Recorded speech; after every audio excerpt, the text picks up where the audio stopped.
Bonjour et bienvenue dans le podcast Oda Rise, le podcast qui permet de t'élever avec audace. Je suis Stéphanie, coach certifiée spécialisée en leadership. Ma mission, que tu développes ta confiance en passant à l'action et en t'affirmant pour faire passer ta vie professionnelle au niveau supérieur. Entrepreneur depuis 15 ans, j'ai dû me challenger et je te parlerai ici de leadership au féminin, de mindset, d'audace, de communication positive et de réussite. Allez, installe-toi confortablement. C'est parti. Dans l'épisode précédent, je te parlais de comment élargir ta zone de confort. Et du coup, je t'ai expliqué que ce qui était difficile, c'était de dépasser ses peurs.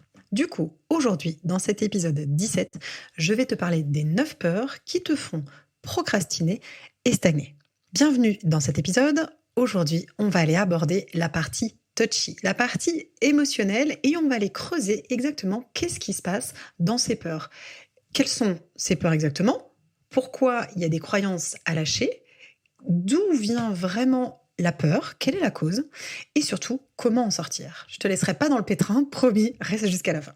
Alors, déjà pour commencer, par le début, la petite définition, si tu as écouté l'épisode 5, j'en parle déjà. L'émotion de peur, c'est une émotion du futur. C'est-à-dire que c'est la projection de ce qui potentiellement pourrait se passer. C'est une émotion aussi qui est normale et physiologique. Son rôle, c'est de te protéger. C'est-à-dire qu'en fait, c'est une émotion qui est nécessaire à la survie. Quand il y a une peur qui arrive, tu vas avoir toute une cascade hormonale d'adrénaline qui va booster ton rythme cardiaque, qui va augmenter ta tension. L'objectif, quand il y a cette peur, c'est de préparer ton corps à la fuite ou à l'attaque. En fait, l'objectif de cette peur, c'est de te mettre en action d'une façon ou d'une autre, soit pour prendre tes jambes à ton cou, soit pour aller attaquer l'ennemi, pour te défendre. L'émotion de peur est une émotion qui sert, comme je te disais, à ta survie. Elle est là pour te préserver.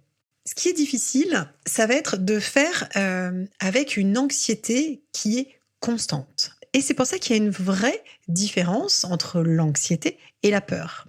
L'émotion, c'est une réaction transitoire qui dure grosso modo 90 secondes, alors que quand elle dure plus longtemps, ou quand elle est excessive ou inadaptée, du coup, c'est plus une émotion, on va plutôt parler d'un sentiment, d'un ressenti, et là, on va davantage parler d'anxiété.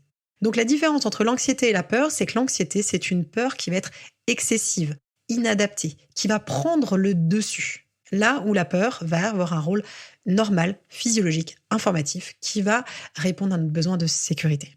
Il y a 3 croyances que je t'invite à explorer pour aller lâcher tes peurs. La première, c'est souvent qu'on se dit que c'est pas normal d'avoir peur, que c'est juste nous. Il y a souvent un gros sentiment de honte autour de ça. C'est pour ça d'ailleurs que j'aime énormément le coaching de groupe, parce que ça permet justement de remettre en perspective, de se rendre compte que tout le monde pense la même chose, que tout le monde vit les mêmes peurs, et que du coup, finalement, on n'a pas à se pointer du doigt et à se dire qu'on est, entre guillemets, anormal, mal adapté. Tout le monde a peur, c'est, comme je te le disais dans la définition, normal et physiologique. Deuxième croyance autour des peurs, c'est que c'est un signe de faiblesse. Moi, ce que j'ai envie de t'expliquer, c'est que, au contraire, ce qui est problématique, c'est quand ça te plombe au sol. Mais la peur est informative. Le problème, c'est de rester paralysé, pas d'avoir peur. Puisqu'elle n'est pas une faiblesse, tu peux la transformer en force à partir du moment où tu prends les informations, où tu te protèges, tu te prépares et tu la surmontes. Ça, c'est avancer. Du coup, à l'inverse de ce qu'on pourrait croire que la peur est une faiblesse, prendre l'information et avancer quand même, c'est une force incroyable.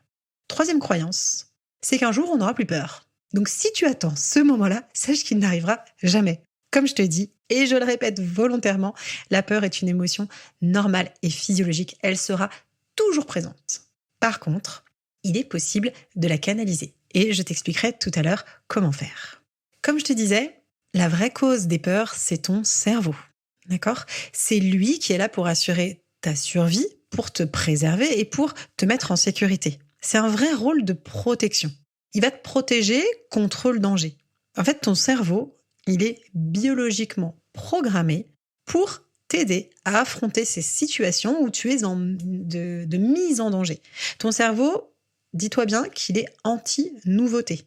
Pour lui, tout ce qui est nouveau est signe de stress, d'angoisse, de décharge hormonale qui t'amène du coup, comme je te disais, ou à fuir ou à attaquer.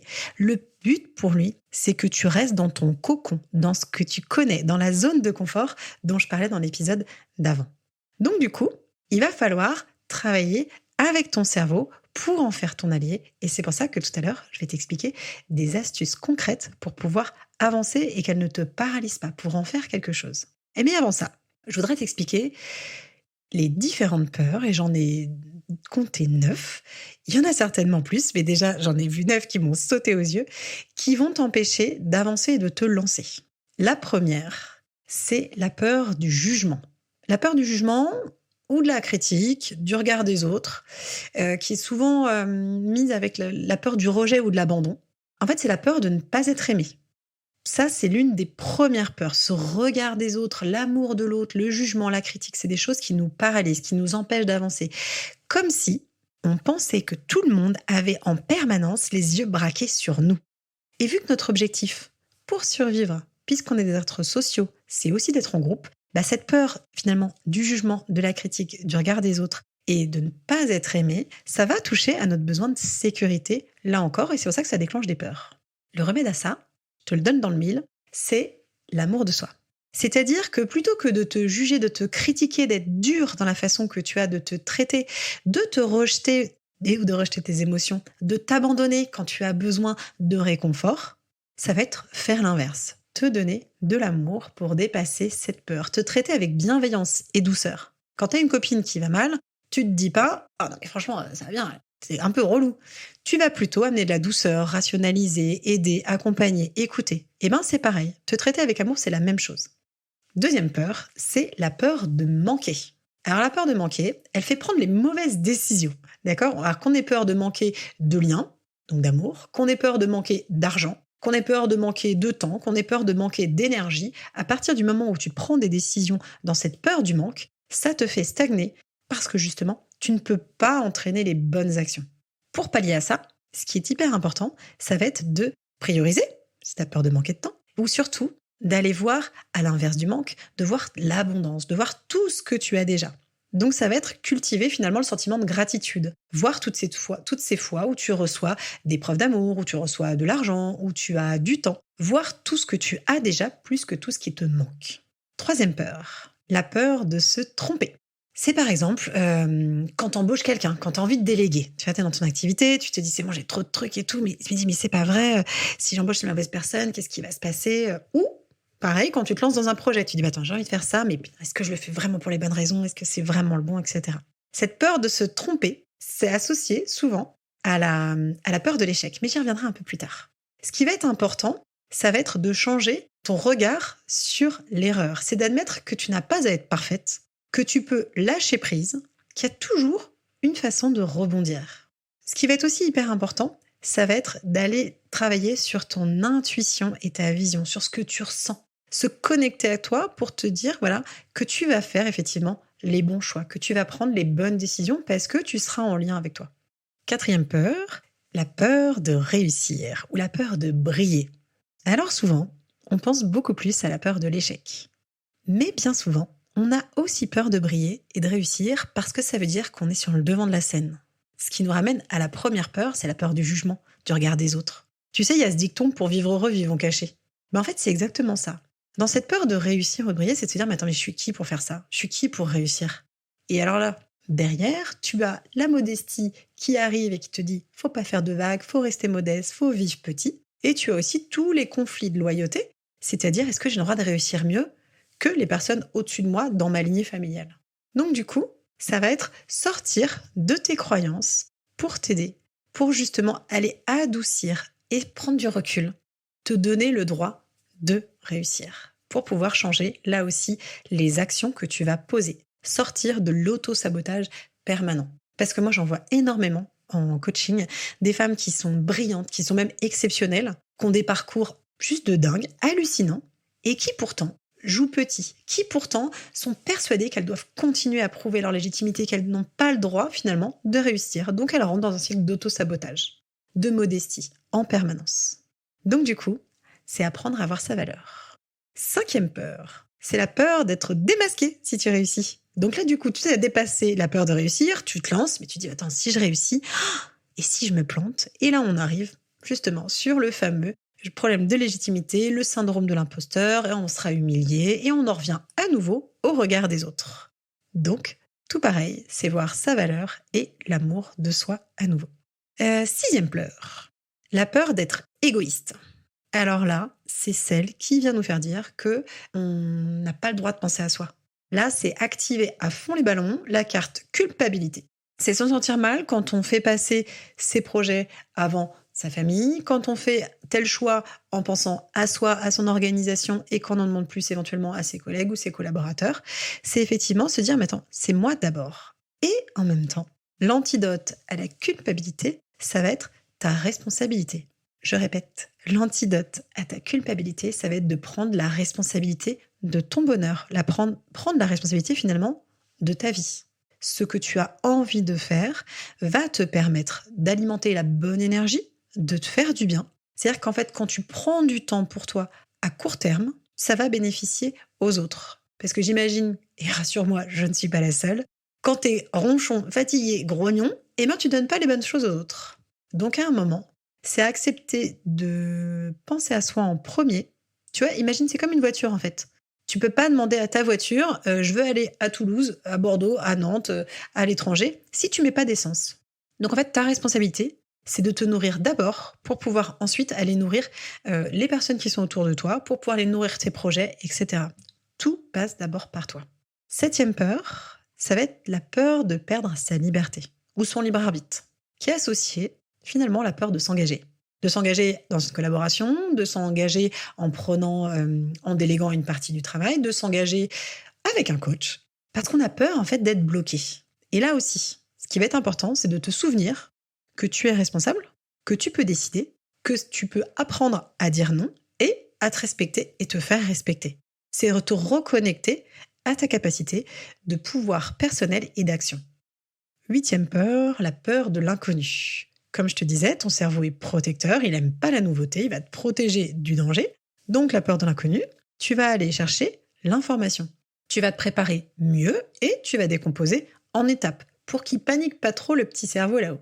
Et dernière peur, la peur de l'échec. Je t'en parlais un petit peu tout à l'heure dans la peur de se tromper, c'est assez similaire quand même. C'est voir en fait tout ce que tu as déjà réussi, voir toutes ces fois où tu as rebondi. Ça va être activer ta résilience. Je t'en parlais dans l'épisode précédent, j'ai créé d'ailleurs un support exprès là-dessus pour aller activer ta résilience, pour te souvenir de toutes ces fois où tu as déjà rebondi et changer de vision sur l'échec. C'est-à-dire que finalement, même s'il s'est passé des couacs dans ta vie, et on en a tous eu à différents degrés, et je pense que j'ai eu un bon gros paquet, je ne vois pas ça comme un échec, puisqu'à partir du moment où tu rebondis. Parce qu'en fait, le problème, c'est quoi ? Le problème, ce n'est pas la peur. C'est ce que tu vas en faire. Parce que finalement, si tu écoutes tes peurs, les conséquences, c'est que tu vas procrastiner, c'est-à-dire que tu prends pas de risque, tu fais rien, tu repousses, tu décides pas, tu te mouilles pas. Ce qui peut alimenter une frustration, mais finalement, par rapport à tes peurs, pendant un certain temps, ça peut suffire à créer l'illusion que ça va. La deuxième chose, c'est que quand tu as peur, tu manques de recul. C'est-à-dire qu'en fait, tout d'un coup, tu laisses ton cerveau s'emballer, t'extrapoles, t'imagines le pire. Donc ça te paralyse, c'est top, et hop, rebelote, procrastination. Et troisième conséquence, c'est que comme tu as peur de faire le mauvais choix, t'es plus aligné, tu fais des choix, comme je te disais tout à l'heure, soit qui sont alimentés par tes peurs ou le manque, et tu n'es plus dans cette notion d'abondance. Bref, c'est un petit peu, j'allais dire un gros mot, c'est un petit peu le bazar, et donc du coup, ça ne te permet pas d'avancer. Mais du coup, c'est quoi en fait le bénéfice ? Parce que pour dépasser une peur, c'est se souvenir ce que ça va te permettre. C'est ça en fait. Quand je te parle d'abondance, quand je te parle d'aller sur quelque chose qui va être plus positif, ça va être réfléchir à qu'est-ce que ça t'apporte. Est-ce que ça va t'apporter comme bénéfice de transformer tes peurs en force ? Ça va être que tu vas être plus sereine. Tu vas t'épanouir parce que tu pourras passer à l'action. Tu vas diminuer la frustration par cette action et du coup, tu vas avoir plus de fierté. Je pense que ces 4 points, à eux seuls, résument l'ensemble, si tu veux, de la raison pour laquelle tu dois te mettre en action. Est-ce que tu te lèves le matin en disant je veux être frustrée, je veux pas me sentir épanouie, je veux vraiment me trouver nulle et en plus je veux être stressée? J'imagine bien que non si tu écoutes ce podcast. Donc ce que je te propose en transformant tes peurs en force, c'est ça, la sérénité, l'épanouissement, la diminution de la frustration et un sentiment de fierté. que tu peux tout faire. Et comme on n'a rien sans rien, on va devoir composer avec ces peurs. Comme je t'ai dit, elles ne vont pas disparaître, elles seront toujours là. L'important, ça va être de les surmonter. Il ne s'agit pas de les gérer ou de les taire, mais bien de les dépasser. Du coup, ça va être chercher l'information manquante, dont je t'ai déjà parlé, aller admettre qu'elle est là, et cette peur, et y aller quand même, t'accrocher à tout ce que tu as déjà surmonté, c'est-à-dire voir le chemin parcouru. Et si ça ne te suffit pas, je te mettrai en lien la petite formation sur la résilience pour aller te booster. 39 €, très bien rentabilisé, parce que ça va justement te permettre de voir tes forces. Ça va être à nouveau, pour surmonter tes peurs, le passage à l'action qui libère, qui t'évite tous les scénarios catastrophes. Parce qu'en fait, c'est quand tu es dans l'action que tu vas trouver des solutions. Les et si ça, et si ça, et si ça, c'est contre-productif, tu perds en énergie, tu te fais peur, tu n'avances pas. Donc du coup, c'est agis et trouve les solutions au fur et à mesure. C'est pour ça que je reviens toujours à cette notion de résilience. Tu l'as déjà fait plein de fois. On s'est tous tollés, on s'est tordu la cheville et puis finalement on s'est rééduqué. On a pris la mauvaise décision en embauchant telle personne et finalement, on a réussi à rattraper le tir, etc. Il y a toujours des solutions. Autre chose qui va te permettre de gérer tes peurs, ça va être de prendre de la hauteur, de remettre de la perspective. Je crois que je te l'ai déjà dit dans un autre podcast, ce que je dis souvent à mes filles, c'est rien n'est grave tant qu'on n'est pas mort. Et objectivement, même si ce cerveau pourrait nous faire croire de temps en temps qu'il y a un danger de mort imminente, c'est hyper rare. Et d'ailleurs, quand ça arrive, tu sais quoi, c'est le moment où on a le plus de sang-froid. Ton corps, il est canalisé pour que tu prennes les bonnes décisions, biologiquement. Donc même si tu n'y crois pas, dis-toi bien que de toute façon, tu n'es pas en train de faire une opération à cœur ouvert sur la table avec un patient qui peut mourir d'une seconde à l'autre. Tu n'es pas en train de te faire courser par un T-Rex.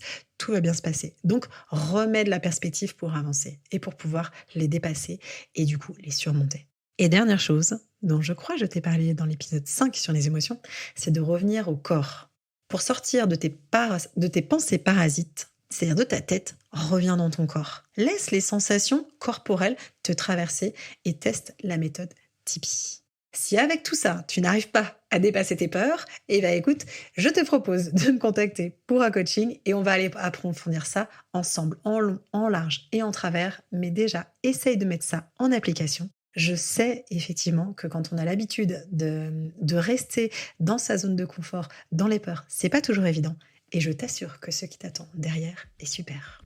Si tu as aimé ce podcast, si tu penses qu'il peut parler à quelqu'un, partage-le. Moi, j'ai à cœur de contribuer, de permettre aux personnes de s'épanouir dans leur vie professionnelle. Toutes les entrepreneurs que j'accompagne, c'est ça. On travaille beaucoup sur les croyances, sur les peurs, sur ce qui les empêche de passer au niveau supérieur. Donc, si tu as quelqu'un en tête, n'hésite pas. Partage le podcast pour que le message soit diffusé le plus possible. À très bientôt.